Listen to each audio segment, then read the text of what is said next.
نحمده ونصلي على رسوله الكريم أما بعد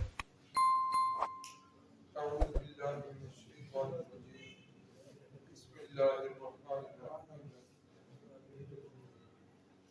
ولا تصلي على أحد منهم مات أبدا ولا تقم على قبره إنهم كفروا بالله ورسوله وماتوا وهم كافرون صدق الله العظيم. کل کے حالات میں غزوہ 8 ہجری کے حالات کے اندر ایک بات جو لکھی گئی تھی وہ رہ گئی تھی کہ حضرت عباس رضی اللہ تعالیٰ عنہ اور دیگر صحابہ اکرام کا مکالمہ. وہ مکالمہ یہ ہے کہ جس وقت غزوہ سے فتح مکہ سے فارغ ہو گئے تو صحابہ اکرام بیٹھ کے آپس میں باتیں کر رہے ہیں اور ان باتوں کے اندر صحابہ اکرام بڑے فخر سے بتا رہے ہیں کہ میں نے اتنے سال ہو چکے اسلام قبول کیا، اتنے سالوں سے میں رسول اللہ صلی اللہ علیہ وسلم کے پیچھے نمازیں پڑھ رہا ہوں، اتنے سالوں سے میں روزے رکھ رہا ہوں. کسی نے اپنی نیکیوں کے کچھ سال بتائے، کسی نے کچھ سال بتائے اور بڑے فخریہ انداز میں اس بات کو ایک دوسرے کو سنا رہے تھے. تو نبی پاک صلی اللہ علیہ وسلم کے چچا جان حضرت عباس رضی اللہ تعالی عنہ یاد ہے کس وقت مسلمان ہوئے تھے؟ جی جس وقت رسول اللہ صلی اللہ علیہ وسلم فتح مکہ کے لیے آ رہے تھے تو اسی وقت نبی پاک صلی اللہ علیہ وسلم نے ادھر سے دیکھا تو فرمایا عباس چچا جان جس طرح میں آخری نبی ہوں اس طرح آپ آخری ہجرت کرنے والے. تو چونکہ اسی سفر کے اندر حضرت عباس رضی اللہ تعالیٰ عنہ اسلام قبول کر چکے تھے تو اب جب صحابہ اکرام کے یہ واقعات سنے، اتنے سال ہو گئے میں مسلمان ہو گیا ہوں، اتنے سالوں سے نمازیں پڑھ رہا ہوں، حضرت عباس رضی اللہ تعالیٰ عنہ سن کر شاید نہ برداشت کر سکے، کہنے لگے کہ ٹھیک ہے بھائی، اسلام تو آپ نے پہلے قبول کر لیا اور غزوات میں بھی آپ شریک ہوئے، نمازیں بھی آپ نے زیادہ پڑھی، یہ ساری باتیں آپ کی وجہ ہیں، لیکن ہم نے اسلام تو اگرچہ ابھی قبول کیا ہے لیکن اسی بھی کوئی پیڑے کام نہیں کرتے رہے، اسا بھی بڑے نیکی دے کام کیے، بڑے بڑے نیک کام کیے. اسلام لانے سے پہلے حاجیوں کو ہم سب کو بلایا کرتے تھے فی سبیل اللہ، سارا سال شہد کو جوڑ کر رکھا کرتے تھے. آج کے موسم میں مکے کی طرف آنے والے جتنے رستے تھے ان سارے رستوں پر فی سبیل اللہ سبیلیں لگا دیا کرتے تھے اور حاجیوں کو فری میں ستو پلایا کرتے تھے. اور بھی فرمایا کہ اسلام لانے سے پہلے یہ بیت اللہ کی تعمیر، یہ مسجد نبوی کی مسجد حرام کی تعمیر یہ بھی تو ہم نے کی ہے. ٹھیک ہے آپ نے بڑی بڑی نیکیاں کی ہیں لیکن کیا یہ وہ کم نیکیاں ہیں؟ حاجیوں کو ستو پلانا، مسجد حرام کی تعمیر کرنا، اللہ اکبر. تو ہم نے بھی بڑے کام کیے ہیں، ایسی کوئی بات نہیں. اللہ رب العزت نے سورۃ توبہ کی آیت نازل فرما دی، فرمایا اَجَعَلْتُمْ سِقَایَةَ الْحَاجِّ وَعِمَارَةَ الْمَسْجِدِ الْحَرَامِ كَمَنْ آمَنَ بِاللَّهِ وَالْيَوْمِ الْآخِرِ وَجَاهَدَ فِي سَبِيلِ اللَّهِ لَا يَسْتَوُونَ عِندَ اللَّهِ وَاللَّهُ لَا يَهْدِي الْقَوْمَ الظَّالِمِينَ. فرمایا کہ اَجَعَلْتُمْ سِقَایَةَ الْحَاجِّ، کیا تم حاجیوں کو صدقہ پلانا اور عمارت المسجد الحرام اور مسجد حرام کی تعمیر کرنا، نیکیاں تو اپنی ذات میں یہ بڑی ہیں لیکن تم اپنے آپ کو ان کے برابر کر رہے ہو. کمن آمن باللہ والیوم الآخر، جو بندہ اللہ پر ایمان لایا، آخرت پر ایمان لایا، ان کے برابر اپنے آپ کو کر رہے. کیا مطلب کہ ایک طرف ستو گول گول کر حاجیوں کو پلانا، مسجد حرام کی تعمیریں کرنا، دوسری طرف خرچے والا کوئی کام نہیں ہے۔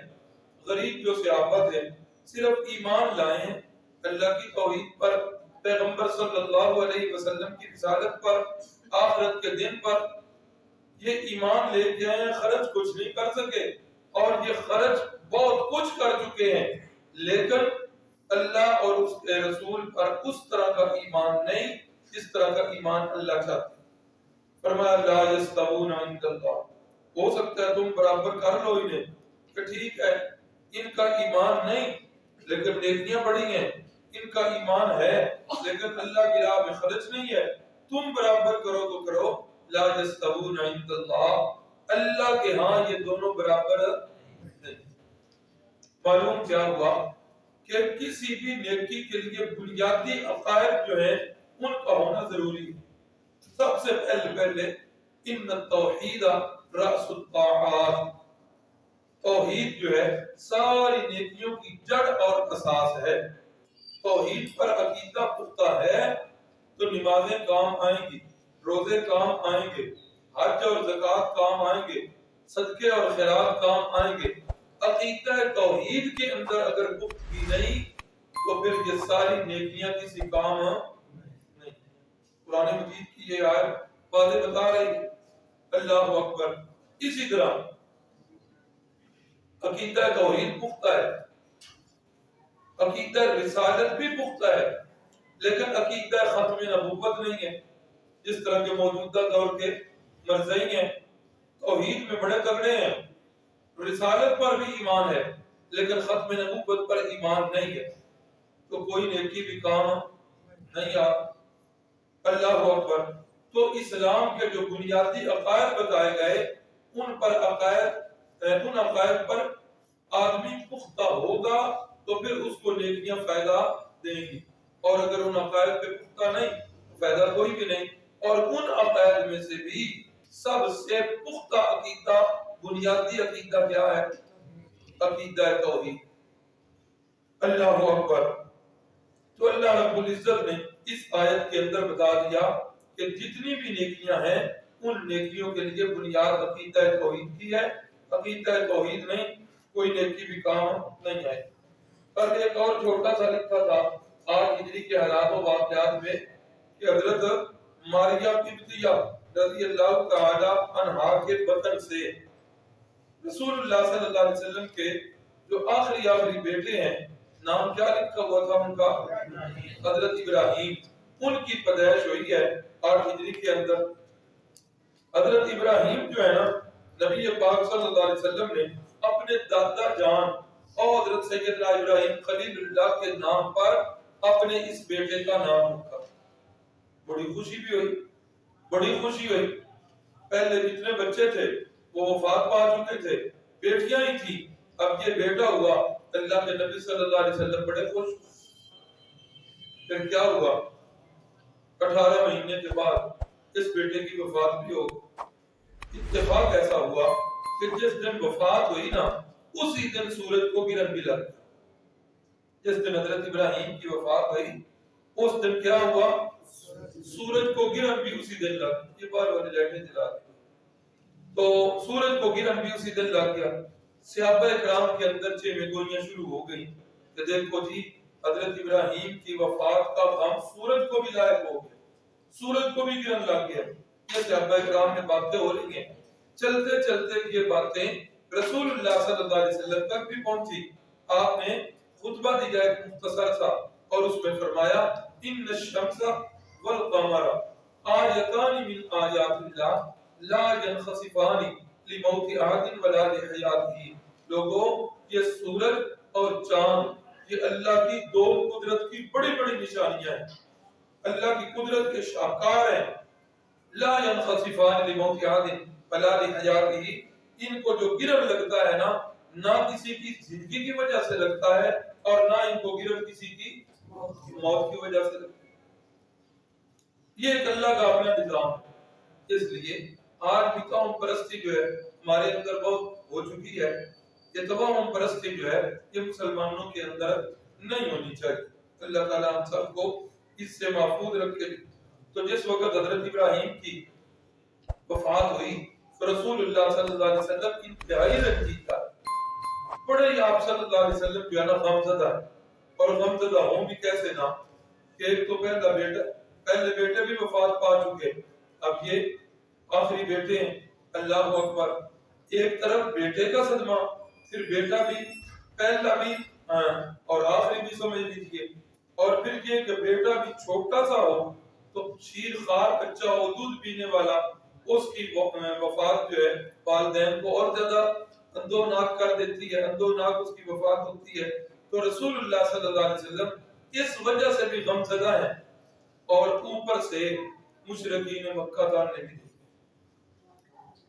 اللہ اکبر، مشرکین مکہ نے، یہود مدینہ یہ تانے دے رہے ہیں، اور یہ کیا پراپوگنڈا ہو رہا، پراپوگنڈا یہ ہو رہا کہ دیکھو جی یہ بیٹا اس کا فوت ہو گیا تو کیا ہوگا، اس کا نام جو ہے ختم ہو جائے، اس کا نام لینے والا باقی کوئی نہیں رہے گا، یہ جو اس کے نام لیوا ہے کچھ سالوں تک رہیں گے، ان کی وفات کے بعد یہ کام ختم ہو جائے۔ بھائی نذیر صاحب کی طرح ہے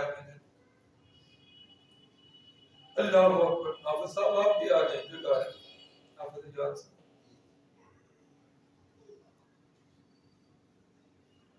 تو رسول اللہ صلی اللہ علیہ وسلم انتہائی غمزدہ سے، تو رحمت کائنات صلی اللہ علیہ وسلم کی تسلی کے لیے اللہ رب العزت نے قرآن مجید کی سب سے چھوٹی سورت جو ہے سورۃ الکوثر نازل فرما دی، فرمایا انا اعطینا الکوثر، اے محبوب صلی اللہ علیہ وسلم ایک نعمت اولاد نرینہ والی اگر ہم نے لے لی تو کیا ہوا، اعطینا الکوثر، کتنی ڈھیر ساری نعمت ہم نے دے دی۔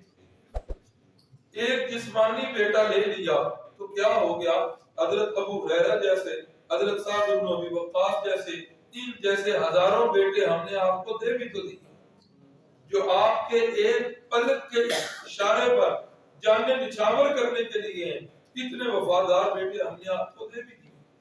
فصلی لربک وانحر، اے محبوب صلی اللہ علیہ وسلم اپنے رب کی نماز بھی پڑھیے اور رب کی قربانی بھی کیجیے، ان شانئک هو الابتر، یہ جو آپ کے دشمن آپ کو تانے دے رہے ہیں نا کہ نام و نشان مٹ جائے گا، تو میرے محبوب نام و نشان ان کا مٹے گا، ورفعنا لک ذکرک، آپ کا نام تو ہم نے قیامت تک نہیں بلکہ قیامت کے بعد بھی آپ کے نام کو قائم رکھنا، آپ کے تذکرے کو ہم نے قائم رکھنے ہیں۔ تو نبی پاک صلی اللہ علیہ وسلم کو اللہ رب العزت نے ان الفاظ کے ساتھ جو ہے وہ تسلی۔ 9 ہجری کے واقعات کی طرف آ جائیں گے۔ پہلا واقعہ لکھا ہے وفد بنی تمیم، محرم کے 9 ہجری محرم پہلا مہینہ ہے، نبی پاک صلی اللہ علیہ وسلم نے حضرت بشر ابن سفیان کو بنو خزاعہ کے صدقات کے لیے بھیجا کہ جاؤ ان سے صدقات لے آ۔ یہ قبیلہ وہ تھا جنہوں نے پہلے اسلام قبول کر لیا، اب جس وقت یہ نبی پاک صلی اللہ علیہ وسلم کے قاصد گئے زکوٰۃ صدقات لینے کے لیے، انہوں نے آگے سے ان پر حملہ کر دیا۔ اب یہ جان بچا کے وہ مشکل مدینہ طیبہ پہنچے تو نبی پاک صلی اللہ علیہ وسلم نے اس کے بعد حضرت عیینہ ابن حسن کو 50 سواروں کا دستہ دے کر بھیجا اور فرمایا کہ جاؤ جا کے ان کا دماغ ٹھیک کرو۔ اب یہ حضرت عیینہ ابن حسن 50 سواروں کو لے کر وہاں پہنچے، ان کے ساتھ جھڑپ ہوئی، حضرت عیینہ ابن حسن نے ان کے 11 مرد اور تقریباً 21 عورتیں اور 30 لڑکے ان کو قید کر کے حضرت عیینہ ابن حسن ان کو مدینہ طیبہ لے آئے۔ اللہ اکبر۔ اس کے بعد تھوڑی دیر کے بعد ان کا ایک وفد آیا اور ان کا سردار اقرا ابن حابس جو ہے وہ بھی ان کے ساتھ ہے۔ زور کا وقت ہے، زور سے پہلے کا وقت ہے، رسول اللہ صلی اللہ علیہ وسلم اماں جان عائشہ صدیقہ رضی اللہ تعالی عنہا کی حجرہ میں قیلولہ فرما رہے ہیں۔ یہ قیلولہ کرنا، دوپہر کے وقت تھوڑا سا سونا، یہ رسول اللہ صلی اللہ علیہ وسلم کی سنت مطہرہ، قیلولہ کرنا۔ ہمارے طالب علمی کے زمانے میں فجر کے بعد سونے کی بڑی عادت ہوتی ہے طلباء، تو استاد میں منع کرتے ہیں چونکہ یہ جو درس نظامی کے طلباء ہوتے ہیں ان کے اسباب صبح فجر کے متصل بعد نہیں شروع ہوتے، 7-8 بجے شروع ہوتے ہیں، تو طالب علم جو ہے اکثر سو جایا کرتے تھے، تو استاد فرماتے تھے بھائی دوپہر کا سونا تو قیلولہ ہے، تو یہ فجر کے بعد تم کیا کرتے ہو؟ تو ایک ساتھی نے کہا استاد جی یہ ہمارا فضولہ ہے، وہ قیلولہ ہے اور یہ فضولہ ہے۔ تو نبی پاک صلی اللہ علیہ وسلم اما جان حضرت عائشہ صدیقہ کے گھر میں قیلولہ کر رہے تھے، قیلولہ فرما رہے تھے، تو یہ لوگ جس وقت آئے نا تو انہوں نے آ کر اونچی اونچی آواز کے ساتھ باہر کھڑے ہو کر آوازیں دینا شروع کر دی، یا محمد اخرج لنا، یا محمد اخرج لنا، باہر نکلیے یا محمد صلی اللہ علیہ وسلم۔ وہ کہ حضرت بلال نے اور دیگر صحابہ نے منع کیا کہ بھائی نہ ایسا کرو، زور کے وقت رسول اللہ صلی اللہ علیہ وسلم تشریف لے آئیں گے تو آپ جو ہے ٹھہر جاؤ، تو ان کے سامنے اپنا مدعا پیش کر لینا، یہ باز نہ آئے۔ اب اتنے میں ان کی آوازیں سن کر رسول اللہ صلی اللہ علیہ وسلم بھی باہر تشریف لے آئے اور انہوں نے آ کر پوچھا کہ کیا معاملہ ہے؟ کہنے لگے جی سنو ہے محمد صلی اللہ علیہ وسلم، ہم اپنے خطیبوں کو، اپنے ادیبوں کو اور اپنے شاعروں کو ساتھ لے کے آئے ہیں، آپ بھی اپنے خطیب، شاعر اور ادیب نکال لو، ان کے ساتھ مقابلہ کر کے دیکھ لیتے ہیں۔ ہمارے شاعر اور خطیب جو ہیں جس کی تعریف کر دیں وہ معاشرے کے اندر بڑا عزت والا ہو جاتا ہے، اور جس کی یہ ہمارے خطیب اور شاعر مذمت کر دیں وہ ذلیل و رسوا ہو جاتا ہے۔ رحمت کائنات صلی اللہ علیہ وسلم نے فرمایا نہیں، میرا اللہ جس کو عزت دے حقیقت میں اسی کی عزت ہوتی ہے، اللہ جس کو ذلیل کر دے اسے کوئی بھی عزت دینے والا ہے۔ لیکن اگر تمہارا شوق ہے تو چلو شوق پورا کر لیتے ہیں۔ اس اقرا ابن حابس نے اپنے طرف سے اپنے خطیب سے کہا کہ اٹھو اور اٹھ کر جو ہے نا اپنا خطبہ دو اور تقریر کرو۔ اس نے اٹھ کر تقریر کی، رحمت کائنات صلی اللہ علیہ وسلم نے اس کے بعد حضرت ثابت ابن قیس رضی اللہ تعالیٰ عنہ کو فرمایا کہ اٹھو ثابت اس کی تقریر کا جواب دو۔ حضرت ثابت ابن قیس نے پہلے خطبہ پڑھا اور کیا کمال خطبہ پڑھا، اور خطبے کے بعد حضرت ثابت ابن قیس نے تقریر کی، اور تقریر ایسی کی کہ اس قبیلہ بنی تمیم والوں کا وہ جو خطیب تھا اس کی بھی نگاہیں نیچے شرم کی وجہ سے جھک گئی کہ یہ میں تو اس کے مقابلے میں کچھ بھی نہیں کر سکتا۔ اس کے بعد انہوں نے اپنے شاعر سے کہا کہ تم اٹھو، انہوں نے اپنے شاعر کو کھڑا کیا، اس نے قصیدے پڑھے۔ رحمت کائنات صلی اللہ علیہ وسلم نے حضرت حسان کو کھڑا کیا اور فرمایا اجدک اللہ بروح القدس، حسان اللہ جبریل امین کے ساتھ تیری مدد کریں گے، اٹھو اور ان کا جواب دو۔ اللہ اکبر۔ حضرت حسان رضی اللہ تعالیٰ عنہ نے پھر ایسا جواب دیا کہ الو بن گئے اور ان کے دانت بھی کھٹے ہو۔ تو جس وقت یہ چیزیں دیکھی تو انہوں نے کہا کہ واقعی ہمیں پتہ چل گیا ہے کہ آپ کے ساتھ اللہ کی طرف سے غیبی مدد ہے۔ اس چیز کو دیکھ کر مزاج ان کا ایسا تھا نا، اس چیز کو دیکھ کر پھر وہ پکے پکے مسلمان ہو گئے۔ تو رسول اللہ صلی اللہ علیہ وسلم نے پوچھا کہ تمہارا مدعا کیا ہے؟ تو انہوں نے کہا کہ آپ مہربانی کریں ہمارے قیدی چھوڑ دیں۔ تو نبی علیہ السلام نے پھر ان کے قیدی چھوڑ دیے۔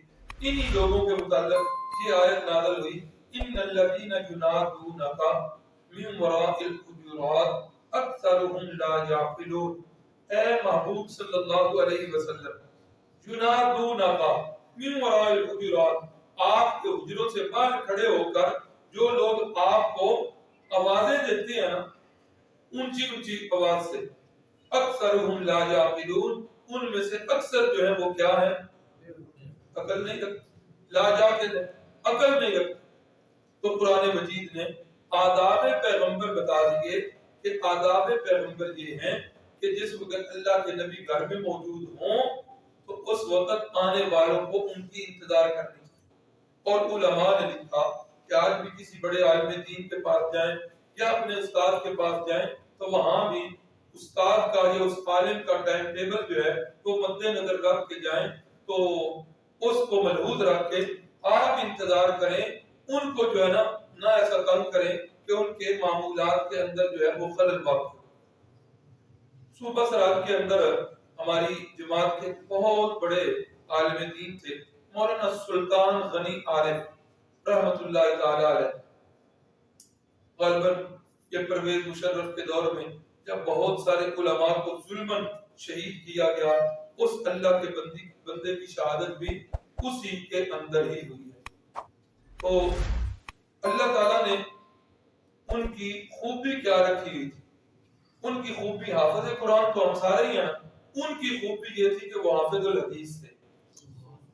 حافظ الحدیث، پتہ ہے حافظ الحدیث کسے کہتے ہیں؟ حافظ الحدیث اس بندے کو کہتے ہیں جس کو 1,00,000 احادیث سند کے ساتھ زبانی یاد.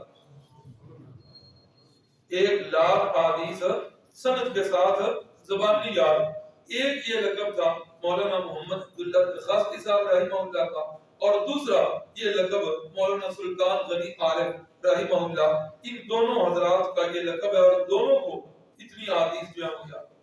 جب میں ادھر گیا پیر دورہ پڑھنے کے لیے دورہ تفسیر، تو ان سے ایک ملاقات ہوئی. کیا یہ ملاقات تھی؟ بس طالب علم ہم بیٹھے ہوئے تھے، کوئی بات کرتا اسی وقت فٹ، وہ جس طرح نہیں آج کل موبائل ہے ٹچ کرو تو فوراً وہ چیز سامنے آ جائے. اللہ کے بندے کو اتنا عبور تھا، اتنا عبور تھا کہ جو بات کرتے اس کے جو ساتھ ملتی جلتی آیت ہوتی اسی وقت اس کا حوالہ، ساتھ تفسیر کا حوالہ اور ساتھ احادیث جتنی ہوتی فوراً جو ہے وہ پڑھ دیتے.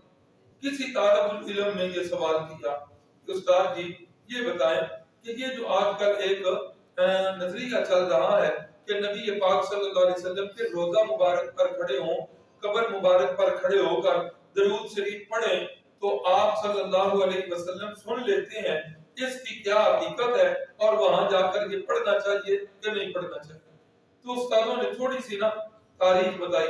فرمانے لگے جہاں نبی پاک صلی اللہ علیہ وسلم کا قبر مبارک ہے، فرمایا کہ اس کے بعد حضرت عائشہ صدیقہ کے حجرے کی دیوار، حجرہ عائشہ میں مدفون ہے نا جی، یہ یاد رکھنا، حجرہ عائشہ میں مدفون ہے، تو قبر مبارک کے بعد روضہ مبارک ہے، حجرہ عائشہ کی دیوار، اور حجرہ عائشہ کے باہر پھر وہ نور الدین زنگی کی بنائی ہوئی ایک دیوار.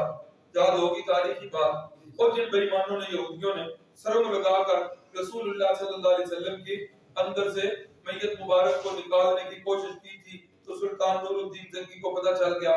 اس نے ارد گرد چاروں طرف جو ہے نا تحت سرا تک نیچے گڑھے کھدوائے اور وہاں سیسا پلائی ہوئی دیوار جو ہے وہ بنا دی. تو فرمایا کہ اس کے بعد دوسری دیوار جو ہے وہ یہ ہے. اس کے بعد تیسری دیوار، یہ جو موجودہ ترکوں کا بنایا ہوا روضہ ہے، یہ روضے کی دیوار اس سے بھی باہر. اور یہ یاد رکھیں، میں نے اپنے استاد محترم حضرت مولانا منظور احمد چنوٹی صاحب سے یہ سنا کہ وہ جو اس وقت حجرہ عائشہ ہے اس کا دروازہ کوئی بھی نہیں، بالکل وہ بند ہے، اندر اصل قبر مبارک تک کسی کی رسائی نہیں. تو یہ کتنے جو ہے نا دیواریں ہو گئی، ایک حجرہ عائشہ کی دیوار، ایک نور الدین زنگی کی بنائی ہوئی دیوار، اور تیسری ترکوں کے بنائے ہوئے اس روضے کی دیوار. استاد فرمانے لگے کہ اس روضے کی دیوار کے پر پھر پورا 4 فٹ کی ایک سب بچھی ہوئی ہے. جن حضرات نے زیارت کی ہے انہیں پتا ہوگا، اللہ تعالیٰ ان کو بھی لے جائے، اور جنہوں نے نہیں زیارت کی اللہ ان کو بھی لے جائے. تو اس کے بعد جو ہے نا 4 فٹ کا ایک پوری سب بچھی ہے جس پر وہ جو ہے نا معلم ان کا یا کوئی پولیس کا بندہ ان کا کھڑا ہوتا ہے. تو اس کے 4 فٹ سے باہر جو ہے وہ ایک جنگلہ لگا ہوا ہے، وہ اس کے یعنی سب سے قریب جو بندہ کھڑا ہوتا ہے نا تو وہ اس جنگلے پر ہو. تو جنگلے کے آگے 4 فٹ وہ صف، اس سے آگے ترکوں کے بنایا ہوا روضہ، اس سے آگے نور الدین زنگی کی دیوار، اس سے آگے جو ہے وہ حجرہ عائشہ کی دیوار، اور اس سے آگے قبر. یہ ساری بات سنا کے نا استاد فرماتے ہیں قرآن یہ کہہ رہا ہے ان الذین ینادونک من وراء الحجرات اکثرهم لا یعقلون، کہ جو حجروں کے باہر کھڑے ہو کر آوازیں دیتے ہیں وہ جو ہے بے وقوف ہے اور وہ لا یعقل ہیں. تو جو اتنی دور کھڑے ہو کر اتنی حدوں کے باہر کھڑا ہوتا ہے وہ کیسے عقل مند ہو سکتا ہے؟ تو یہ یاد رکھیے درود شریف کے بارے میں. درود شریف جس وقت ہم پڑھتے ہیں یہ تو اللہ کا حکم ہے پڑھنا ہے، اور جتنا کثرت کے ساتھ بندہ درود شریف پڑھے تو وہ رسول اللہ صلی اللہ علیہ وسلم کا جنت کے اندر اتنا زیادہ قرب ہوگا. فضائل درود میں شاید مفتی صاحب کا یہ مضمون گزرا کہ نہیں, انہوں نے شاید سنایا ہوگا, یہ پڑھا ہوگا آپ نے. تو یہ ایمان کی علامت ہے درود پاک بھیجنا اور کثرت سے درود بھیجنا. یہ رسول اللہ صلی اللہ علیہ وسلم کے ساتھ جنت میں قربت کا ذریعہ ہے. لیکن درود شریف کے الفاظ کہاں سے شروع ہوتے ہیں؟ اللہم صلی علی. اچھا صلی علی کو بھی بعد میں پڑھتے ہیں. پہلا کون سا لفظ ہے؟ اللہم سے جتنی بھی دعائیں شروع ہوتی ہیں وہ ساری دعائیں ہم کس کی بارگاہ میں کرتے ہیں؟ اللہ. اس میں تو کوئی دو رائے ہے نہیں کہ جتنی بھی اللہ کی حضور دعا کرنی ہوتی ہیں ربنا سے شروع ہوتی ہیں یا اللہم سے شروع ہوتی ہیں. تو جب بھی بندہ ہاتھ اٹھا کے اللہم پڑھتا ہے تو اس کا مطلب یہ ہوتا ہے کہ رب کی بارگاہ میں یہ کیا کر رہا ہے؟ اپنی التجا پیش کر رہا ہے. بے ہی درود شریف بھی اللہ کی بارگاہ میں یہ دعا ہے. تو جب یہ دعا اللہ کی بارگاہ میں ہے تو یہ درود شریف پھر جاتا بھی کدھر ہے؟ اللہ کی بارگاہ. بندہ کیا کہتا ہے؟ اللہم صلی علی محمد. اے اللہ آپ ہمارے نبی پاک صلی اللہ علیہ وسلم پر رحمتوں کا نزول فرمائیے. عجیب ایک نقطہ ہے, علماء نے لکھا ہے کہ اللہ کی طرف سے حکم آیا اقیم الصلاۃ, نماز پڑھو. حکم ہے, نماز بندے نے پڑھنی شروع کر دی. آتوا الزکاۃ, زکات دینی شروع کر دی. اتم الصیام, روزہ رکھنا شروع کر دیا. یہ سارے احکام تھے, اللہ کی طرف سے حکم تھے, آرڈر تھے. لیکن ایک آرڈر اور حکم ایسا آیا, اللہ نے فرمایا صلو علیہ. الفاظ پر غور کی, کیا حکم آیا؟ صلو علیہ. اب بندے کو کیا کرنا چاہیے تھا؟ بندہ اس حکم پر عمل کرتا. بندے نے وہی صیغہ اور وہی لفظ اللہ کو واپس جواب دے دی. وہ جمع کا صیغہ تھا صلو اور بندے نے کہا صلی علی محمد. یعنی جو کچھ اللہ بندے سے کہہ رہا ہے ہٹ کے بندہ بھی اللہ سے وہی کہہ رہا ہے. جبکہ دوسرے احکام میں ایسا نہیں ہے کہ اللہ نے فرمایا کہ نماز پڑھو, بندہ کہتا ہے یا اللہ تو خود ہی پڑھ لے. کیا ہو جاتا؟ کافر ہو جاتا. اللہ نے کہا زکات دو, بندہ کہتا ہے اللہ تو دے دے, ہر چیز کے خزانے پاس ہے, بندہ جو ہے ایمان سے خارج ہو جاتا. یہ کام کرو گے. لیکن یہاں ایسا نہیں ہے. جو لفظ اللہ نے بولا صلو علیہ, بندہ اللہ سے ہٹ کے وہی لفظ کہہ رہا ہے صلی علی محمد. نقطہ کیا لکھا؟ امام بخاری فرماتے ہیں رحمہ اللہ صلوات اللہ ثناؤہ علیہ عند الملائکہ. اللہ کا درود بھیجنا, وہ جو لفظ آیا ان اللہ و ملائکتہ یصلون علی النبی, اللہ بھی یہ کام کرتے ہیں. اللہ کیسے یہ کام کرتے ہیں؟ امام بخاری نے بڑا پیارا معنی دیا صلوات اللہ ثناؤہ علیہ عند الملائکہ. اللہ فرشتوں سے کہتے ہیں فرشتوں اپنی ساری ڈیوٹیاں چھوڑ کے میرے پاس آ. یا اللہ تیرا عرش اٹھایا ہوا ہے, اللہ کہتے ہیں میرے عرش کو بھی چھوڑ دو, ادھر آ. یا اللہ بیت المعمور کے طواف کر رہے ہیں, فرمایا طواف بھی چھوڑ دو, ادھر آ جاؤ. یا اللہ یہ کام, فرمایا سارے کام چھوڑ دو, میرا عرش بھی تمہارے اٹھائے جانے کا محتاج نہیں ہے, ساری چیزیں چھوڑ دو اور کیا کرو, آ جاؤ میرے پاس. فرشتے آ گئے. جی مولا, اللہ فرماتے ہیں میں اپنے محبوب کی تعریفیں کرنے لگا ہوں, تم جو ہے کان لگا کے وہ تعریفیں سنو.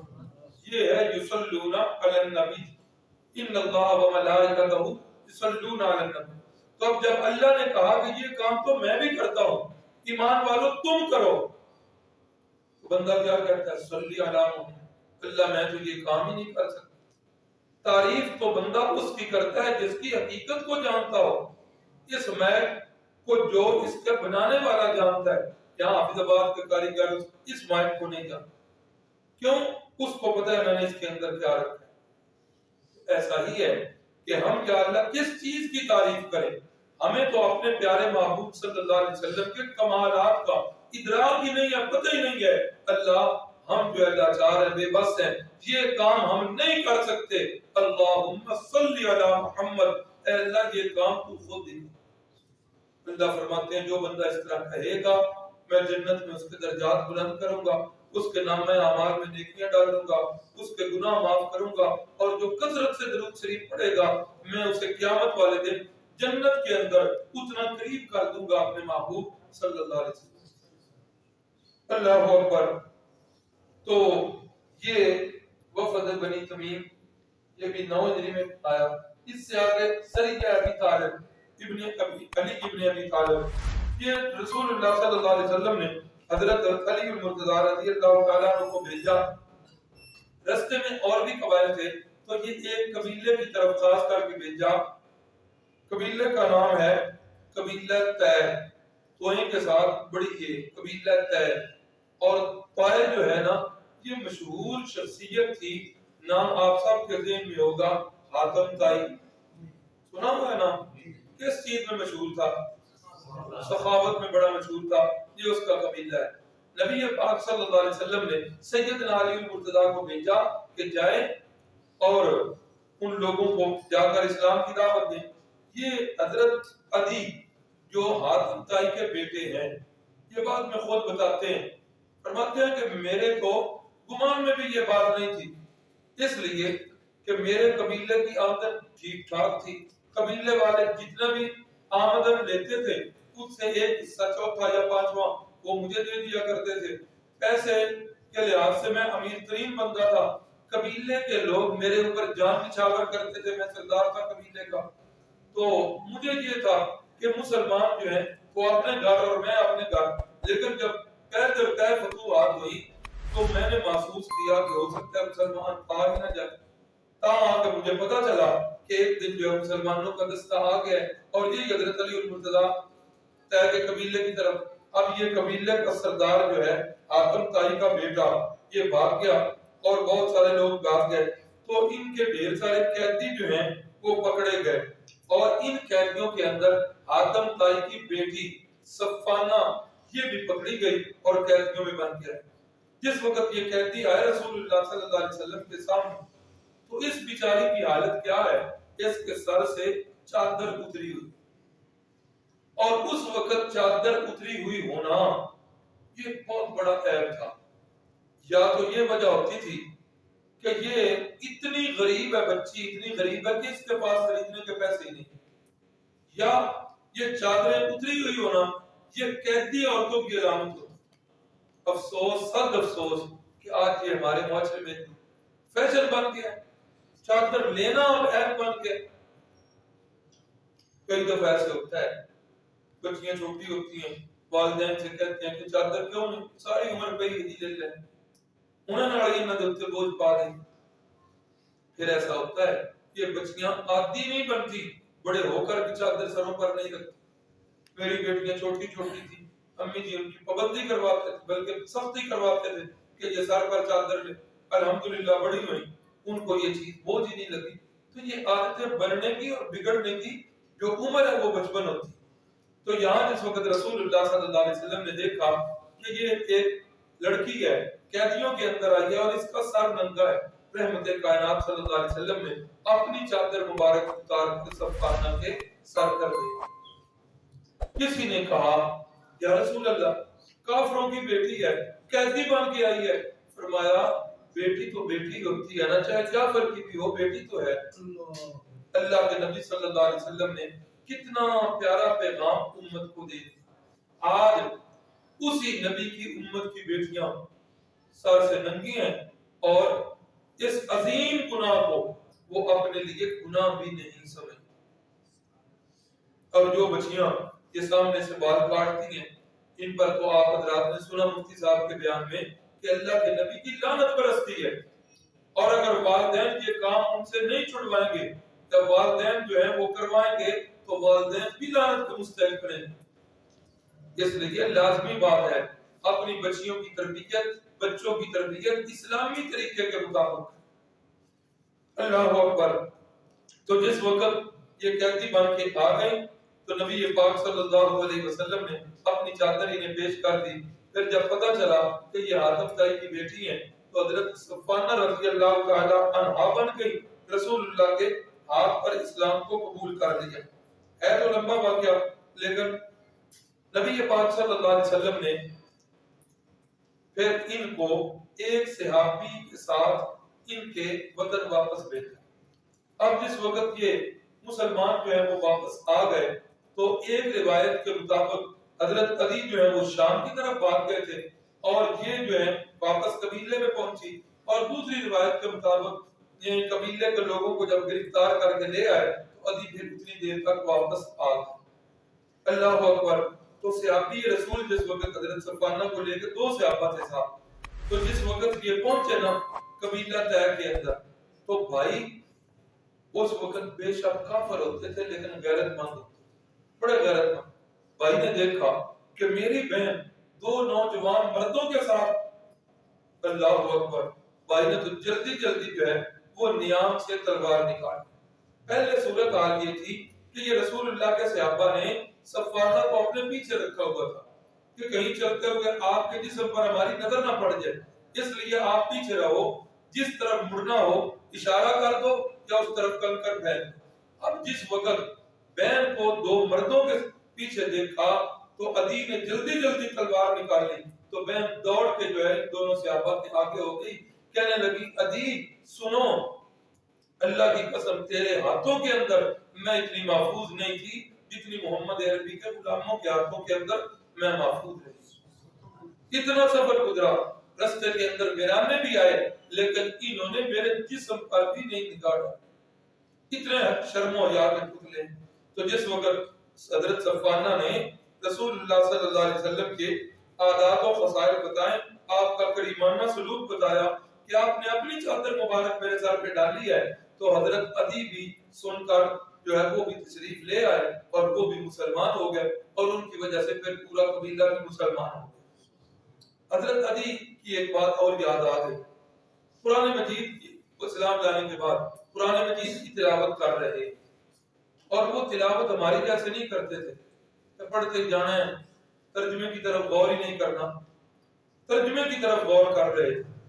عربی زبان بھی خیر ان کی اپنی تھی، ترجمہ کر رہے پڑھتے پڑھتے جس وقت یہاں پر پہنچے نا، ان یا ایھا الذین آمنوا ان کثیرا من الاحبار والرهبان لیأکلون اموال الناس بالباطل، نہیں، اتخذوا احبارهم ورهبانهم اربابا من دون اللہ والمسیح ابن مریم۔ اس حد پر پہنچے، مانا کیا ہے، ان یہودیوں اور عیسائیوں نے کیا کیا، احبارهم ورهبانهم، انہوں نے اپنے مذہبی پیشواؤں کو اور انہوں نے اپنے درویشوں کو کیا بنا لیا، ارباب من دون اللہ، انہوں نے اپنے پیروں اور اپنے مذہبی رہنماؤں کو رب بنا لیا۔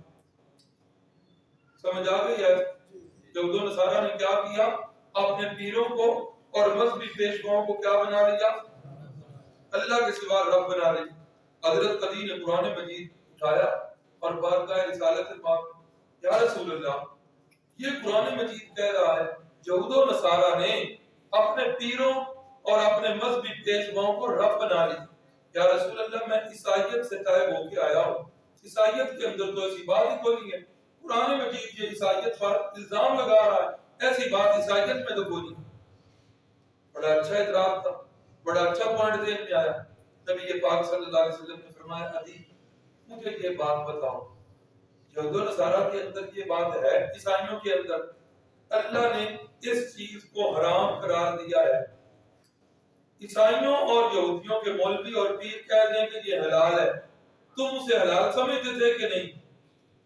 ہاں یا رسول اللہ یہ بات تو تھی۔ اچھا اگر وہ اللہ نے حلال کی ہوتی، تمہارے مذہبی پیشوا پیر کہتے یہ چیز حرام ہے، تم اسے حرام سمجھتے تھے اور اس کا استعمال چھوڑتے تھے کہ نہیں؟ ہاں یا رسول اللہ یہ چیز تو تھی۔ فرمایا اسی چیز کا نام ہے رب بنا۔ یہ ڈگری کس کے پاس ہے؟ کسی چیز کو حلال کرنا یا حرام کرنا، یہ ڈگری کس کے پاس ہے؟ یہ صرف اللہ کے پاس ہے۔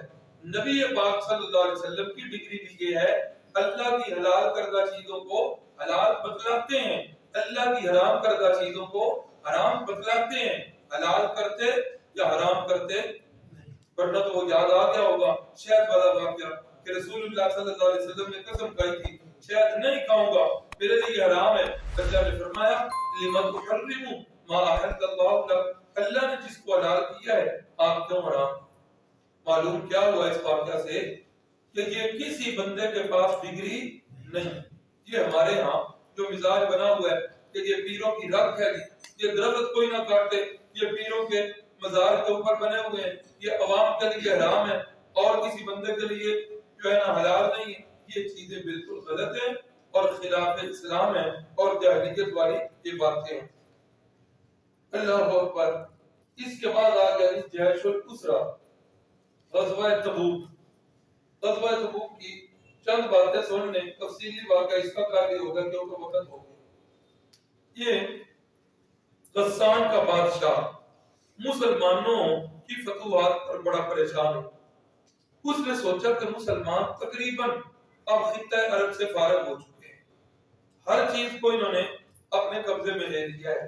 اب لازمی بات ہے کہ انہوں نے یہاں تک رکنا نہیں بلکہ انہوں نے میرے علاقے کی طرف آنا ہے. تو کیوں نہ ایسے کیا جائے کہ ہم جا کے مسلمانوں پر حملہ کریں. اللہ اکبر. تو نبی پاک صلی اللہ علیہ وسلم کو کسی ذریعے سے اطلاع مل گئی کہ وہ لوگ تیاری کر رہے ہیں اور تیاری کے بعد جو ہیں وہ آنے والے ہیں. نبی پاک صلی اللہ علیہ وسلم نے صحابہ سے مشورہ کیا اور فرمایا کہ کیا خیال ہے, وہ ادھر آئیں یا ہم ادھر چلیں. مشورہ ہو گیا کہ ہمیں ہی ادھر چلنا چاہیے. اب یہ یاد رکھیں کہ یہ تبوک کا مقام یہ مدینہ شریف سے تقریباً 900 کلومیٹر دور. کتنا ہے؟ 900. یاد ہے کہ راولپنڈی یہاں سے کتنا ہے؟ 450. جی 450. اور پشاور 350 آگے ہو. یوں سمجھ لیجئے کہ تقریباً یہ یہاں سے لے کر پشاور تک کی مسافت. اب یہ کتنی لمبی مسافت ہے, آج تو ہمیں محسوس نہیں ہوتی. سڑکیں بے شمار کارپٹ بنی ہوئی ہیں, اچھی سڑکیں ہیں, سواریاں بڑی آرام دہ ہیں, لیکن اس وقت کو یاد کیجئے جب سڑکیں بھی نہیں ہیں, سفری سہولتیں بھی نہیں ہیں. اللہ اکبر. اور مسافت اتنی دور کی, اور مدینے کے حالات اس وقت یہ بھی ذہن میں ہوں گے, مزید اس کی سمجھ آ جائے. موسم شدید گرمی کا. کون سا موسم ہے؟ گرمی. بالکل کڑک گرمی. اور گرمی کے موسم کے اندر یہ کھجور کا پھل جو ہے اس کے پکنے کا وقت بھی ہوتا ہے. اب یہ چیزیں کچھ میں نے لکھی ہیں.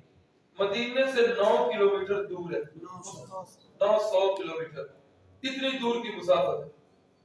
اچھا, اس سے پچھلا سال جو 8 ہجری والا سال تھا, اتفاق ایسا ہوا کہ مسلمانوں کے باغات پر پھل نہیں آئے, فصل ہی نہیں بن سکی. اب جب فصل نہیں بنی تو پچھلے سال کا قرضہ بھی مسلمانوں کے اوپر موجود. پچھلے سال کا قرضہ بھی ہے, پچھلا سال کا سال کا قرضہ بھی ہے. اور اس وقت جب کہ رسول اللہ صلی اللہ علیہ وسلم نے تیاری کا حکم دیا ہے تو اس وقت جو ہے نا فصل بالکل پک کے تیار ہو چکی. ہاں, اب جس وقت فصل پک کے تیار ہو جائے اس وقت وہ جو کاشتکار ہوتا ہے اس کے دل کی کیفیت کیا ہوتی ہے. یا پھر کوئی پنجابی کا محاورہ یاد آ گیا, ہاں, کہ کڑک پکی پہ اسی تے جٹا دی ماں مر گئی, وہ نکی کی تمان اور وہ نمان پڑھو تے پاچڑے میں دروگے تے ہو کے تے مڑ ماں دا کفن دفن کر. یہ غائب ہے, یہ ہو رہا ہے. یعنی مقصد اس محاورے کا کہ اتنی مصروفیت کہ کسی طرف دھیان ہی نہیں ہوتی. اب یہ ساری چیزیں جوڑے, 900 کلومیٹر دور جانا ہے. پچھلا سال کا سالی کا اور فاقوں کا سال گزرا ہے, پچھلے سال کے فاقے بھی ہیں, پچھلے سال کا قرض بھی چلا آ رہا ہے, اور اس کے ساتھ فصل بھی اس وقت پک کر بالکل تیار ہے. اسی ہفتے کے اندر فصل اتارنا ہے. اور اگلی بات یہ کہ جانے کے لیے 30,000 کا لشکر ہے, اور 30,000 کے لشکر کے لیے سواریاں بھی کوئی نہیں.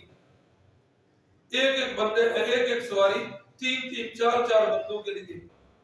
یہ ساری چیزیں جو ہے نا یہ ساری سامنے ہیں. تو نبی پاک صلی اللہ علیہ وسلم نے صحابہ اکرام سے فرمایا کہ کیا کرو جی, تیاری کرو. اچھا, پہلے جتنے بھی ہوتے تھے نا غزوات, نبی پاک صلی اللہ علیہ وسلم اکثر غزوات میں جو مدینے سے باہر جانا ہوتا بتاتے نہیں تھے کہ کس طرف جانا ہے, بلکہ یوں ہوتا تھا کہ ادھر جانا ہے نا تو رسول اللہ صلی اللہ علیہ وسلم مدینہ طیبہ سے نکلتے وقت کدھر چلے جاتے؟ اس کا فائدہ یہ ہوتا کہ وہ جو جاسوس ہوتے تھے، وہ جن کے جاسوس ہوتے انہیں خبر دیتے کہ وہ ادھر مغربی سائڈ کی طرف نکل گئے، پھر اوپر سے لمبا چکر کاٹ کے پھر اصلی منزل کی طرف جانا، کیونکہ آپ نے فرمایا الحرب خدا، جنگ تو ایک دھوکہ ہے، دشمن کو جتنا دھوکہ دے گا۔ یہ وہ واحد غزوہ ہے کہ رسول اللہ صلی اللہ علیہ وسلم نے صحابہ کو واضح بتا دیا کہ تبوک جانا ہے اور وہاں جا کر جنگ کرنی ہے، اس لیے آپ نے بتا دیا کہ صحابہ کرام جو ہے وہ خوب جو ہے تیاری کر لیں۔ اللہ اکبر۔ اب جو ہے نا لوگ وہ مدینے میں آ رہے ہیں، باہر کے لوگ بھی کہ غزوہ تبوک کی طرف جانا ہے، قافلوں کے قافلے آ رہے ہیں اور مدینے کے اندر تیاریاں شروع ہو گئی ہیں۔ اب وہ صحابہ کرام جن کا جہاد پر جانے کا ارادہ تھا، ان کے پاس سواریاں نہیں ہیں، وہ آ گئے، یا رسول اللہ ہمیں سواریاں دیجیے۔ نبی پاک صلی اللہ علیہ وسلم نے فرمایا کہ میرے پاس تو سواریاں نہیں ہیں۔ قرآن مجید کے الفاظ ہیں کہ اے میرے محبوب، جس وقت آپ انہیں کہہ رہے تھے نا لا اجد ما احملکم علیہ، کہ میں کیا کروں، میرے پاس اتنی سواریاں نہیں ہیں، میں کہاں سے تمہیں سواریاں دوں؟ تولوا واعینہم تفیض من الدم، اے محبوب وہ اٹھ کر تو آپ کی بدن سے آ گئے، مگر کچھ دل ہی جانتا ہے کہ وہ کس دل سے آئے ہیں۔ جس وقت وہ آپ سے اٹھتے نا تو ان کی آنکھیں زاروں قطار رو رہی تھی، ارے کاش کہ آج ہمارے پاس بھی سواری ہو، ہم بھی جو ہے جہاد کرنے کے لیے جائیں۔ تو اس وقت یہ حالت تھی رسول اللہ صلی اللہ علیہ وسلم کے صحابہ۔ نبی پاک صلی اللہ علیہ وسلم نے صحابہ سے فرمایا بھائی چندہ اکٹھا کرو، جانا ہے، اس کے لیے بڑی ضروریات ہیں۔ اب یہ وہی غزوہ ہے جس کے لیے صدیق اکبر نے سارا مال پیش کر دیا، یہ تو آپ سنتے ہی رہتے ہیں، اور حضرت فاروق اعظم نے آدھا مال پیش کیا، اور آدھا مال پیش کرتے ہوئے نیت کر کے آئے تھے کہ ہر موقع پر ابو بکر مجھ سے بڑھ جاتا ہے، ابو بکر کی آج کل حالت کمزور ہے، میری حالت فراواننے والی ہے، میرے پاس مال زیادہ ہے، آج تو میں ابو بکر کو نہیں بڑھنے دوں۔ ابو بکر جو ہے وہ اپنے گھر کا سارا مال لے کے آئے تو وہ تھوڑا سا ہو، اور حضرت عمر گھر کا آدھا مال لے کے آئے اور وہ حضرت صدیق اکبر کے مال سے کئی گنا زیادہ۔ ادھر ابو بکر صدیق کا مال ہے، ادھر فاروق اعظم کا ڈھیر، اور حضرت عمر دل ہی دل میں خوش ہو رہے ہیں، کیا نہیں تھے پھر کم بن کے، آج تو میں بڑھ گیا ہوں، چلو کوئی ایک موقع تو مل گیا کہ آج میرا مال بھی بڑھ گیا۔ نبی پاک صلی اللہ علیہ وسلم نے پوچھا ہاں جی ابو بکر کیا لے کے آئے ہو، کیا چھوڑ کے آئے ہو؟ یا رسول اللہ، اللہ اور اس کے رسول کی محبت گھر میں چھوڑ کے آیا ہوں، باقی تو کوئی نام لینے کے لیے چیز بھی اپنے گھر میں نہیں چھوڑی۔ عمر تم، یا رسول اللہ گھر کا آدھا مال ادھر چھوڑ آیا ہوں اور آدھا مال آپ کی بارگاہ میں لے کے آیا ہوں۔ اسی موقع پر حضرت فاروق اعظم نے فرمایا کہ میں تو ابو بکر سے کبھی بھی بڑھ نہیں۔ اور یہ یاد رکھیے گا، آگے بھی ایک واقعہ آ رہا ہے، اللہ کے ہاں نا کمیت نہیں دیکھی جاتی، اللہ کے ہاں دل کی کیفیت دیکھی جاتی۔ ان اللہ لا ينظر الى صورکم واموالکم ولکن اللہ ينظر الى قلوبکم واعمالکم۔ وہ لوگوں، اللہ تعالیٰ تمہارے چہروں کو اور تمہاری جیبوں کو نہیں دیکھتا، اسے مال کی کیا ضرورت ہے، لیکن اللہ ينظر الى قلوبکم واعمالکم، اللہ تمہارے دلوں کی کیفیت کو اور تمہارے اعمال کو اللہ دیکھتا۔ اور دیکھنے میں آیا ہے بعض اوقات نا بڑے بڑے تگڑے بندے ہوتے ہیں، چندہ لینے کے لیے جائیں، یقین کریں کہ وہ آگے سے ایسا روک دکھاتے ہیں، دل کرتا ہے جڑے جیب اس نے بھی کٹ کے مستری محمد حسین صاحب تھے، پرانی مسجد تھے، نمازی تھے، ہمارے ہمسائے تھے، اللہ کی کروڑ عالم تھے، بڑی محنت کی انہوں نے مسجد کی۔ میں کراچی میں تھا اس سال، 2 سال انہوں نے مسجد کا بڑا کام شام کروایا، تو ٹائل وغیرہ تو دروازے، تو میں چکر لگا 2-3 مہینے کے بعد، مجھے کہنے لگے، اب نام تو میں نے نہیں بتانا، مجھے کہنے لگے کہ اس محلے میں نا فلاں ایک چودھری صاحب ہیں تو وہ بڑے مالدار ہیں، ان کے پاس جائیں۔ میں نے کہا مستری صاحب جدڑ دا مدرسہ بنیا، میرے نہیں پتا انہاں 10 روپے بھی آگے، نہیں نہیں نہیں، کہ تیری جگیر بنتی پئی ہے، تیری عرشہ بنتی پئی ہے، تو ساڈے نال چل کے تیار، اپنا ذوق تھا ان کا۔ میں نے کہا چلو جی، جس وقت اس کے پاس گئے نا، ہم نے کہا یہ جی آپ کے قریب مسجد ہے، بن رہی ہے، تو جو ہے نا آپ مہربانی کریں ہم آپ سے پیسے لیں۔ تو اس نے یہ بٹن سامنے کھول لے اور کھول کے اس نے کہا دیکھو میں نے ابھی بائی پاس کروایا ہے، میرے پاس تو اتنا خرچہ ہی نہیں، ایسا ہوتا ہے. اور بعض اوقات یقین کریں غریب ساتھی ہوتے ہیں، غریب ساتھی، اور وہ ایسا دل اللہ تعالیٰ نے ان کا بنایا ہوتا ہے. کیا یہ ادھر یہ میرے بھائی سامنے بیٹھا ہوا ہے رکشے والا، اسی طرح بھائی ساجد اللہ صاحب ہیں شاید جو وہ بھی ادھر کہیں ہو رکشے والا. تو یہ ایسے ساتھی ہیں. اب رکشہ چلانا یہ کون سی آمدن ہے؟ لیکن یہ آدھی رات کو بھی ان بھائیوں کو بلایا جائے نا، بھائی ساجد اللہ صاحب ہیں ان کی آئی ہے، آدھی رات کو بھی بلائیں کہ جامعہ کی ایک بچی بیمار ہے، دوڑتے ہوئے آتے ہیں اور خوشی محسوس کرتے ہیں. اب یہ بھی ادھر سے اختر ٹاؤن سے رکشہ بھر کے لے کے آتے ہیں اور یہ خوشی محسوس کرتے ہیں. تو یہ اللہ رب العزت دولت تو بہت ساروں کو دیتا ہے لیکن دل اللہ تعالیٰ کسی کو دیتا ہے.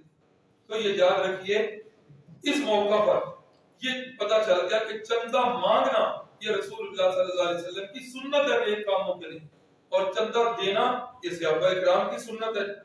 تو اسی موقع پر حضرت عبد الرحمن ابن عوف نے 40,000 درہم جو ہے رسول اللہ صلی اللہ علیہ وسلم کو دیے. اور یہی وہ موقع ہے جب حضرت عثمان غنی رسول اللہ صلی اللہ علیہ وسلم کو 3,000 اونٹ غلے کے ساتھ لدے ہوئے لا کر دیے. آپ نے سارا حساب کتاب لگا کے فرمایا ابھی اور 2 سفر بڑی دور کا ہے. حضرت عثمان غنی نے 3,000 اور اونٹ، پھر 3,000 اور اونٹ. یہ بعض روایات میں 1,000 اور بعض میں 3,000 یہ 9,000 تھے یا 3,000 تھے، جتنے بھی تھے. رسول اللہ نے فرمایا ابھی بھی خرچ تھوڑا ہے اور چندہ دو. تو حضرت عثمان غنی نے یوں اپنی جو ہے جھولی کے اندر درم و دنانیر چاندی اور سونے کے سکے بھرے اور آ کر رسول اللہ کی جھولی مبارک کے اندر ڈال دیے. حدیث کے الفاظ ہیں نبی پاک صلی اللہ علیہ وسلم وہ سکے پکڑتے یوں اوپر پھینکتے پھر ان کو پکڑ لیتے کیچ کر لیتے اور کھیل رہے ہیں اور زبان مقدس سے یہ الفاظ ہیں ما ذر عثمان ما عمل بعد هذا اليوم.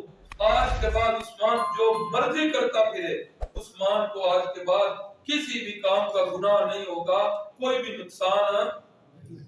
اللہ کے نبی نے تو فرما دیا کہ عثمان جو مرضی کرتا پھرے ان کوئی نقصان سے ڈر نہیں. لیکن لوگ آج حضرت عثمان کو معاف نہیں کر رہے.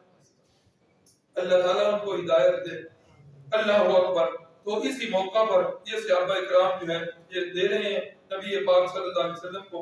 حضرت ابو عقیل انصاری رضی اللہ تعالیٰ عنہ بیچارے سارا دن محنت مزدوری کر رہے ہیں، محنت مزدوری کر کے کہ میرا بھی اس غزوے میں حصہ پڑ جائے. تو جو ہے نا وہ وسط ملے ہیں سارا دن کی مزدوری کر کے 2 سا کھجوروں پہ ملے ہیں. تو ایک سا جو ہے گھر والوں کے لیے چھوڑ رہے ہیں اور دوسرا سا لے کر رسول اللہ کے پاس اور رو بھی رہے ہیں یا رسول اللہ بڑی کوشش کی تھی کہ میرا بھی حصہ زیادہ ہو جائے لیکن یا رسول اللہ سارے دن کی محنت مزدوری سے 2 سا ملے، ایک سا گھر میں دے آیا ہوں اور ایک سا لے کے آ گیا ہوں. ان کی یہ صورت حال دیکھ کر منافقوں نے تانے مارنے شروع کر دیے. لے کوئی لے کے کی آئے جو تم آنسو باندھا پہ تے ڈرامے کردا پہ نعوذ باللہ معاذ اللہ. یہ تیریاں انیاں کھجوراں نال کی ہو جانا. اللہ اکبر. پیغمبر کے صحابی پریشان ہوئے. اللہ نے آیت نازل کر دی الذین یلمزون المتطوعین من المؤمنین. یہ بے ایمان منافق ہے ہی ایسے کہ جو زیادہ لے کے آتا ہے کہ کہتے ہیں کہ دیکھو جی ریاکاری کرتا ہے، تو جو تھوڑا لے کے آتا ہے اس پر ان بے ایمانوں کا کام ہی کان کرنا ہوتی ہے نا. بہت بندوں کی فطرت ہی ایسے ہوتی ہے. آدمی کا کوئی بیوی بیچاری اس کی ناشتے میں انڈا لے کے یا آملیٹ بنا کے ایسے ہوتے ہیں پرفت مزاج. تو اس نے بیوی کو مارنا شروع کر دیا کہ میں نے تو آج آملیٹ نہیں کھانا تھا، میں نے تو وہ دوسرا کھانا تھا، کیا اس کو کہتے ہیں فرائی کھانا تھا. وہ بیوی دوسرے دن بیچاری فرائی بنا کے لے آئی. کس نے پھر مارا کہ میں نے تو آملیٹ کھانا تھا. اگلے دن وہ بیچاری ایک انڈا فرائی اور ایک آملیٹ بنا کے لے آئی. اب تھوڑی دیر کو دیکھ کے سوچتا رہا کہ اب کیا کریں، پھر اٹھ کے مارنا شروع. پتہ کیا ان کی ہوئی نہ کہ جڑے انڈے کو فرائی کرنا سی ان کو آملیٹ بنانا، اب جس کا آملیٹ بنانا تھا اس کو فرائی. ایسے بے ایمان تھے یہ کہ جو زیادہ لے کے آیا اس کو بھی تان و تشنیع اور جو کم لے کے آیا اس کو بھی نشانے انہوں نے بنانا شروع کر دیا. اللہ اکبر. تو نبی پاک صلی اللہ علیہ وسلم نے حضرت سیدنا علی المرتضی رضی اللہ تعالی عنہ کو فرمایا کہ علی اب ہم سارے ادھر جا رہے ہیں، آپ نے میرا خلیفہ بن کے یہاں رہنا ہے. اور شیر خدا اسد اللہ الغالب، بہادروں کے بہادر، اللہ کا شیر مچل رہا ہے یا رسول اللہ میرے کیتے چھڑ کے جاندے پہ بیویاں تے بچے دے وچ میرا کام تو میدان جہاد میں ہے، میں نے اپنے جوہر ادھر دکھانے ہیں یا رسول اللہ مجھے یہاں عورتوں کے اندر. تو نبی پاک صلی اللہ علیہ وسلم نے فرمایا اے علی کیا تم اس بات پر راضی نہیں ہے کہ حضرت موسیٰ نے جس طرح کوہ طور پہاڑ پہ گئے تھے پیچھے اپنے بھائی حضرت ہارون کو چھوڑ کے گئے تھے، میں بھی تجھے حضرت ہارون اور حضرت موسیٰ کی طرح میں بھی اپنا خلیفہ بنا کے جا رہا ہوں، کیا اس بات پر تو راضی نہیں ہے؟ حضرت علی خاموش ہو گئے، فرمانے لگے ٹھیک ہے. نبی صلی اللہ علیہ وسلم کا جس وقت لشکر تیار ہوا اس وقت جو ہے یہ بے ایمان منافق جو طرح طرح کے ہیلے اور بہانے کرنے آ رہے ہیں. قرآن مجید کی سورۃ توبہ کے اندر یہ تفصیلی ان کے تذکرے ہیں. فرمایا کہ وَمِنْهُمْ مَنْ يَقُولُ اغْفِرْ لِي فَلَا تَفْتِنِّي، بعض ان میں سے طرح طرح کے بہانے کرتے ہیں. ایسے بھی بے ایمان ہیں جو آ کر آپ کو کہیں گے یا رسول اللہ جدھر آپ جا رہے ہیں وہاں کی عورتیں بڑی خوبصورت ہیں، میں اشد مزاج ہوں، کہیں میں اسے دل نہ دے بیٹھوں، کہیں میں کسی فتنہ میں نہ پڑ جاؤں، ذلی مجھے اجازت دے دیں کہ میں ادھر ہی رہوں، لا تفتنی یا رسول اللہ تیری جا کے میں فتنے سے نہ ہوں. اللہ نے فرمایا الا فی الفتنۃ سقطوا، اور فتنے میں تو یہ بے ایمان گر پڑے. بعد آ گئے یا رسول اللہ ہمارے گھر کی دیواریں چھوٹی چھوٹی ہیں، چورا چکاری کا ڈر ہے، عورتیں گھر میں کلی ہونی ہیں، یا رسول اللہ ہمیں بھی اجازت دے. اللہ کے نبی مسکرا بھی رہے ہیں اور خاموش بھی ہیں. یہ لشکر جو ہے جس وقت نکلا 30,000 کا یہ اسلامی لشکر ہے. جمعرات کے روز رسول اللہ صلی اللہ علیہ وسلم نے سفر کا آغاز کیا. اب صحابہ اکرام میں جو خرچ کے واقعات ہو گئے، حضرت علی کو خلیفہ بنا دیا، منافقین کے ہیلے باندھے، اسلامی لشکر 30,000. غزوہ سے آپ جو پیچھے رہ گئے ہیں یہ کون کون ہیں؟ یا تو منافقین بے ایمان ہیں، یا ہیں مسلمان لیکن معذورین ہیں، جا ہی نہیں سکتے کیونکہ اللہ نے اجازت دی تھی لیس علی الاعمى حرج ولا علی القارئ حرج، کہ جو اندھے ہیں ان پر بھی کوئی گناہ نہیں، جو اپاہج ہیں معذوروں پر کوئی گناہ نہیں، اللہ نے اجازت دے دی. اب مدینے کے اندر یا معذور رہ رہے ہیں. اور نمبر 3 بغیر عذر سے رہ جانے والے مسلمان بھی تھے، اور ان کے اندر جو ہے یہ 3 حضرات لکھے ہوئے ہیں، حضرت کعب ابن مالک، حضرت ہلال ابن امیہ اور حضرت مرارہ ابن ربی. یہ 3 حضرات تو وہ ہیں. ان کے علاوہ 2 بندے اور تھے، ایک حضرت ابو ذر رضی اللہ تعالیٰ عنہ اور ایک حضرت ابو خیثمہ رضی اللہ تعالیٰ عنہ. یہ دونوں جو ہے نا حضرت ابو ذر رضی اللہ تعالیٰ عنہ یہ تو پیچھے سے مل پڑے. کیسے کہ ان کی جو سواری تھی اونٹ کا بڑے دبلا پتلا تھا، کئی دن بیچارے اس کو کھلاتے رہے، لیکن غریب آدمی تھے تو وہ پھر بھی چلنے کا قابل نہ ہوا. کچھ منزل تک تو چلا، پھر جواب دے کے حضرت نے اس کو ادھر ہی چھوڑا. قافلہ آگے چلا گیا، حضرت نے وہ اپنا تھیلا جو ہے موٹے پہ رکھا اور پیدل چلنا شروع. اندازہ کر لو او کہاں جانا ہے، جذبہ کتنا جوان ہے، پشاور تک کا سفر ہے اور پیدل چلنا شروع کر دیا. ایک دن رسول اللہ صلی اللہ علیہ وسلم جو ہے ایک جگہ قیام کیا ہوا ہے، دور سے ایسے حبیب اللہ صاحب کوئی نظر آیا، پھر دیکھا تو کوئی آدمی آ رہا ہے. نبی علیہ السلام نے فرمایا لگتا ہے یہ کہ جی میرا ابو ذر تھا. پھر ایسا ہی ہوا، جس وقت آئے اکیلے ابو ذر، رسول اللہ نے فرمایا ابو ذر تو رہنا بھی کلے ہی نہیں، تو زندگی بھی کلے گزار نہیں، تو فوت بھی کلے ہی. اللہ اکبر. پھر ایسا ہی ہوا، ان کی زندگی بڑی عجیب گزری، بڑی عجیب گزری ہے. حضرت فاروق اعظم رضی اللہ تعالیٰ عنہ کے زمانہ میں ان کو گورنر بھی بنایا گیا، لیکن ان کی زندگی کے اندر کوئی تبدیلی نہیں ہے. وفات کا وقت جب قریب آیا، ایک خادم ہے اور ایک اہلیہ ہے، تو خیمے میں ہے، جنگل میں ہے. تو کہنے لگے کہ مجھے محسوس ایسے ہو رہا کہ میری موت کا وقت قریب آ چکا ہے، اور مجھے رسول اللہ کا وہ فرمان بھی یاد ہے کہ ابو ذر تو مرنا بھی کر لیں گے. تو ایسا کرنا اگر میں فوت ہو جاؤں میری چارپائی رکھ دینا، تو قافلے والا آئے میرا تعارف کروا دینا، وہ جنازہ پڑھ کے مجھے ادھر ہی دفن کر. اللہ اکبر. پھر اسی ویرانے کے اندر جنگل کے اندر ان کی وفات ہوئی. تو وہ اہلیہ بھی اوپر بیچاری بیٹھی ہیں رو رہی ہیں، اور خادم بھی نوکر بھی جو ہے. تو تھوڑی ہی دیر گزری ہے کے اوپر سے قافلہ آیا تو اس قافلے والوں کو جب بتایا تو حضرت عبداللہ ابن مسعود رضی اللہ تعالیٰ عنہ اس قافلے میں، تو جس وقت حضرت ابو ذر کی میت کو دیکھا تو حضرت عبداللہ ابن مسعود رو پڑے اور فرمانے لگے نبی علیہ السلام نے بجائے فرمایا تھا کہ ابو ذر تو نے اکیلے، تو پھر جنازہ پڑھ کر ادھر تدفین کی گئی تو حضرت ابو ذر رضی اللہ تعالیٰ عنہ بھی غزوہ تبوک میں پھر پیچھے سے مل گئے. حضرت ابو خیثمہ رضی اللہ تعالیٰ عنہ یہ جو ہے نا کوئی وجہ نہیں ہے، ایسے ہی گھر میں ٹھہرے ہوئے ہیں. تو ایک دن جو ہے نا میں نے بتایا کہ موسم کون سا تھا، دوپہر کا وقت ہے. ان کی بیوی نے باغ میں نا پانی کا چھڑکاؤ اچھی طرح کر کے ماحول ٹھنڈا بنا کے چھاؤں کے نیچے پانی چھڑک کے ادھر چارپائیاں بچھائی ہوئی ہیں، لیٹنے کے لیے جگہ بنائی ہوئی ہے. اب جس وقت اوپر سے سایہ ٹھنڈی ہوا چل رہی ہے اور نیچے بھی پانی کا چھڑکاؤ ہے، جس وقت یہ آیا اپنی اس جگہ پر اچانک یاد آیا ابو خیثمہ تو یہاں چھاؤں میں ٹھنڈی کھجوروں اور پانی کے چشموں میں اور اللہ کے نبی جو ہے وہ گرمی کے اندر اور سفر میں، تیرا ایمان گوارا کرتا ہے؟ حضرت ابو خیثمہ رضی اللہ تعالیٰ عنہ نے ہر چیز ادھر ہی چھوڑی اور دوڑتے ہوئے یہ بھی پیچھے سے اس قافلے کو مل گئے. پھر باقی جو ہے یہ 3 بندے رہ گئے، ان کا تفصیلی واقعہ جو ہے اللہ کو منظور ہوا وہ اگلے سبق کے اندر پڑھیں گے. اللہ اکبر. ایک خاتون اپنے بیٹے کے ہمراہ عمرہ کرنے کے لیے جا رہی تھی، روانگی سے 1 ہفتہ قبل ان کے شوہر کا انتقال ہو گیا.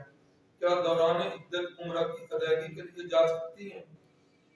عمرہ جو ہے یہ یاد رکھیں نہ فرض ہے نہ واجب ہے اور نہ ہی سنت موقدہ ایسی ہے. یہ تو ایک سنت کفایہ بھی نہیں بلکہ مستحب کے درجے میں ہے کہ کر لو تو ثواب ہی ثواب ہے اور نہ کرو تو اس میں گناہ کوئی نہیں. تو عدت جو گزارنی ہے وہ تو قرآن کا حکم ہے اور فرض ہے، تو اس لیے یہ نہیں جا سکتی. اسی کے ساتھ ہی پچھلے دنوں بھی مسئلہ آیا وہ بھی سن لیں کہ ایک عورت ہے تو وہ محرم اس کا ساتھ کوئی بھی نہیں جا رہا اور وہ کہہ رہی تھی، بچیاں ان کی ادھر پڑھتی ہیں، کہہ رہی تھی کہ عورتیں جو ہے ساتھ جا رہی ہیں اور میرے جو ہے نا قریبی رشتہ دار ہیں لیکن ان میں محرم کوئی نہیں. عورتیں ڈھیر ساری ہیں، کیا وہ جا سکتی؟ بعض اوقات کیوں ہوتا ہے، بعض اوقات کوئی بھی محرم نہیں ہوتا، وہ جو ایجنٹ ہوتے ہیں وہ نکتی کر کے کسی نہ کسی کو محرم ساتھ بنا دیتے ہیں. بالکل حرام ہے اور ناجائز ہے. عورت پر تو حج بھی اس وقت تک فرض نہیں جب تک اس کا محرم ساتھ تیار. مرد کے لیے ایک ہی شرط ہے کہ وہ صاحب استطاعت ہو، آنے جانے کا خرچ ہو اور پیچھے جس کا خرچ اس کے ذمہ ہے اتنے پیسے اس کے پاس ہو جائے کوئی فرض ہے. لیکن عورت کے لیے ایک شرط نہیں 2 شرط کہ اتنے پیسے بھی ہوں اور ساتھ محرم بھی تیار ہو گئے تب اس پر حج جو ہے وہ فرض ہو. تو عمرہ تو ہے ہی کوئی فرض، اس لیے یہ اللہ کی بندی نہیں جا سکتی. عدت گزارے قرآن کے حکم کے مطابق اور اس کے بعد جو ہے نا یہ اللہ تعالیٰ کوئی نہ کوئی اسباب پیدا کر. حاجی نصیر احمد سندھو کے ماموں جان وفات پا گئے ہیں، ان کی مغفرت کے لیے دعا کر دیں. اچھا ماشاءاللہ.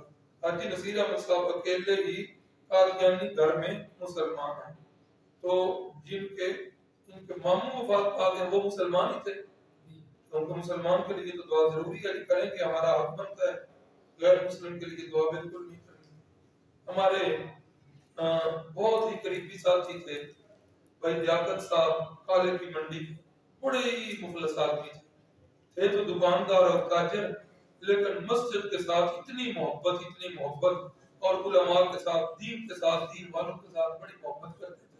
وہ بھی آج رضائے الہی سے فوت ہو گئے ہیں، ان کے لیے بھی دعا خیر کرنی ہے. یہ ہمارا ایک بھانجا ہے جی عمر گجرانوالہ میں ہے، وہ بھی بیمار ہے. ہمارے اس مسجد اور مدرسے کے شاگرد بھی ہیں اور بہت بڑے معاون بھی ہیں. یہ جس نقشے میں آپ بیٹھے ہوئے ہیں اس نقشے کو تیاری میں جہاں اور بہت سارے افراد کی جو ہے نا کاوش ہے، وہاں ہمارے وہ 2 بھائی ہیں حاجی محمد افضل صاحب اور حافظ شاہد عمران صاحب. یہ جتنی سیرت دیکھ رہے ہیں مدرسے میں مسجد میں یہ ساری انہوں نے لاہور سے آگے. بڑا عجیب صورتحال بنتی ہے اس نقشے میں. جب بس چلتا تھا پھر وہ ساتھیوں کی میٹنگ بلاتے تھے تو وہ شہر والے ساتھی بعد میں پہنچتے تھے تو لاہور والے ساتھی پہلے پہنچتے تھے. تو حافظ شاہد عمران صاحب کا کبھی ان کے بھائی کا فون آئے وہ بھی بڑے سخت بیمار ہیں، شاید ڈینگی کا جو ہے نا وہ بخار ہے انہیں، آج کل کی وبا بھی ہے۔ ایک تو احتیاطی تدابیر جو ہیں وہ کریں، کوشش یہ کریں کہ مچھردانی جو ہے نا ان کا استعمال کریں اور آزار جو ہیں وہ لپیٹ کر سویا کریں، اور جتنے بھی بیمار ہیں ان سب کے لیے دعا کریں۔ اللہ رب العزت ان سب کو صحت کاملہ عاجلہ سے نوازے۔ الحمدللہ رب العالمین، والعاقبۃ للمتقین، اللهم صل على سيدنا مولانا محمد النبي الأمي وعلى آله وسلم۔ اللهم أنت إلهنا لا إله إلا أنت، أنت رب السماوات والأرض، أنت رب العرش العظيم، اللهم أنت على كل شيء قدير، اللهم أنت ربنا ونحن عبادك، اللهم إنك عفو تحب العفو فاعف عنا۔ اے اللہ، حاجی نصیر احمد صاحب سندھو کے ماموں جان اور ہمارے بھائی لیاقت صاحب کالے کی منڈی والے جو آج رخصت ہو کے تیرے پاس مہمان بنے، اے اللہ ان کو کروٹ کروٹ جنت نصیب، آخرت کی ساری منزلیں ان کے لیے آسان فرما۔ مولا کریم، دینی معاملات میں کوئی کمیاں بیشیاں ہوئیں تو درگزر والا معاملہ فرما۔ اے میرے مالک، ہمارے ان فوت شدگان کو اور ہم سب کو قیامت والے دن رسول اللہ صلی اللہ علیہ وسلم کی شفاعت نصیب فرما۔ جتنے ساتھی بیمار ہیں اے میرے مالک ان سب کو صحت کاملہ سے نواز دینا، خصوصاً ہمارا بچہ عمر اور حافظ شہد عمران صاحب اور بھی میں میرے مالک حاضرین محفل میں جن جن کے عزیز و اقارب بیمار ہیں یا جو حاضرین محفل میں بیمار ہیں، اے اللہ اپنی رحمت کاملہ کے ساتھ ہم سب کو جسمانی اور روحانی بیماریوں سے نجات عطا فرما۔ آمین یا رب العالمین۔ صلی اللہ تعالی علی النبی الکریم وعلی آلہ وصحبہ اجمعین۔